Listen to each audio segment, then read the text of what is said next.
Oi pessoal, meu nome é Felipe Moraes e eu sou do grupo Henrique Cristiano. Quero mostrar a vocês como se faz uma fogueira. Eu peguei esses gravetos e eu separei em 3 tipos: fino, médio e grosso. Agora nós vamos fazer a fogueira, colocando os gravetos finos, tipo um funil, um negócio de palhaço, chapéu de palhaço. E depois a gente vai pegar os médios e vamos colocar ao redor, e os grossos também ao redor.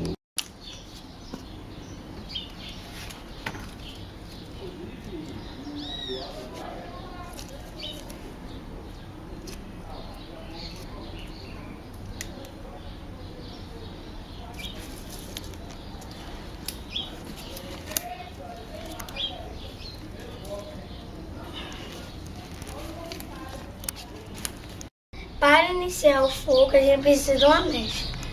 E como eu usei aqui algodão, mas também pode ser usada como palha de coco, ninho aboranado, gravetos pequenos, folhas secas, etc. A fogueira, para fazer, tem que ter um adulto também. E a fogueira não tem que ter cuidado para não pegar fogo ao redor e nas árvores. Agora nós vamos fazer a culinária mateira, que é abacaxi com canela e açúcar.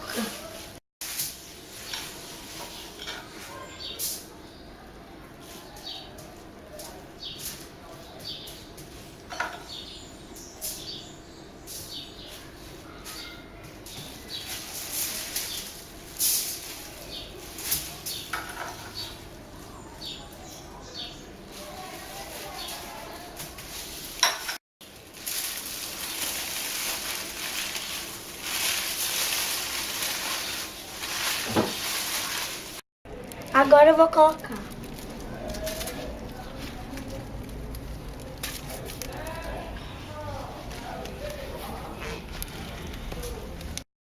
E aqui está o abacaxi.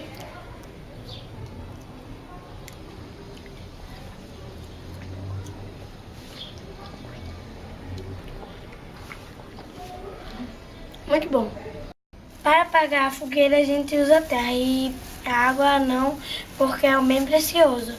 E se a gente jogar água vai subir o vapor.